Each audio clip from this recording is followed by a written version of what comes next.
Hello everyone, welcome to core concepts. जैसे हमने last video में एवरेज स्पीड का पार्ट 1 कवर किया था, जिसमें हमने केस 1 को भी डिस्कस किया था।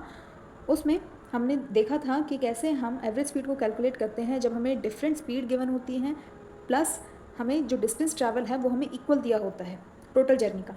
लेकिन आज के केस में हम पढ़ेंगे कि हम डिफरेंट स्पीड के साथ जो हमारा टाइम है जर्नी का, उसे हमने 2 इक्वल हाफ्स में डिवाइड किया है और we need to calculate average speed. So let get started. Suppose करें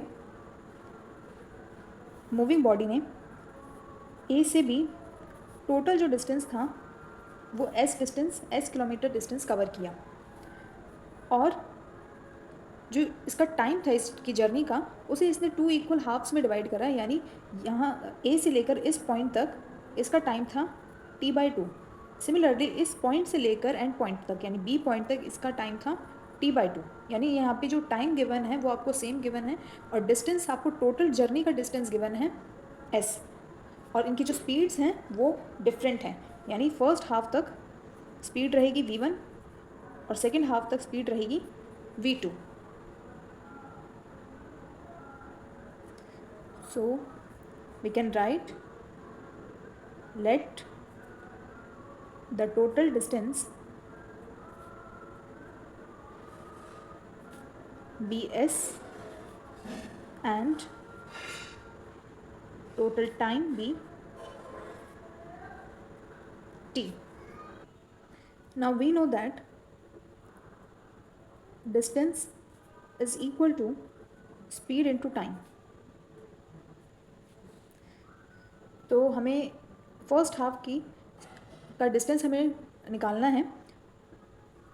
सो let the first half distance will be s1 which is equal to speed first half की जो स्पीड है वो है v1 into time. First half का time दिया है t/2। So s1 is equal to v into t/2। Now s2 which is equal to speed which is v2 and again t/2, so v into t/2. Now average speed is equal to total distance upon total time. So total distance is equal to s1 plus s2, which is v1 t/2 plus v2 into t/2. Here t/2 and t/2 is common,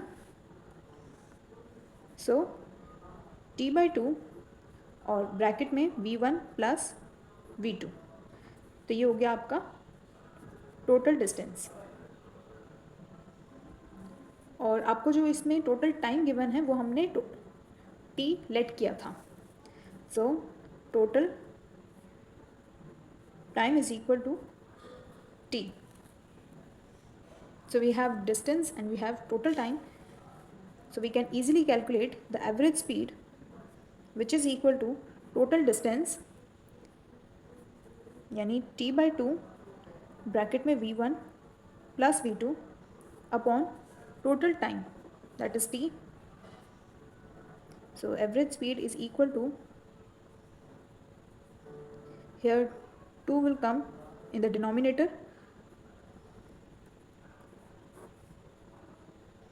Now t will be cancelled out, so the average speed is equal to v1 plus v2 upon 2. This simply means कि जब भी आपको time journey का equal half में दिया हो और साथ में उसकी डिफरेंट स्पीड्स हमें गिवन हो, तो हम एवरेज स्पीड को डायरेक्टली कैलकुलेट कर सकते हैं v1 plus v2 divided by 2. So here is the example also, in which a train covers its journey such that during first half time its speed is 60 meter per second and during next half time its speed is 40 meter per second. Find its average speed. So train ने first half time 60 meter per second की speed में cover किया और next half time 40 meter per second में cover किया, तो हमें उसकी एवरेज स्पीड निकालनी है. We have the direct formula average speed which is equal to v1 plus v2 divided by 2. Here v1 is equal to 60 meter per second and v2 is equal to 40 meter per second.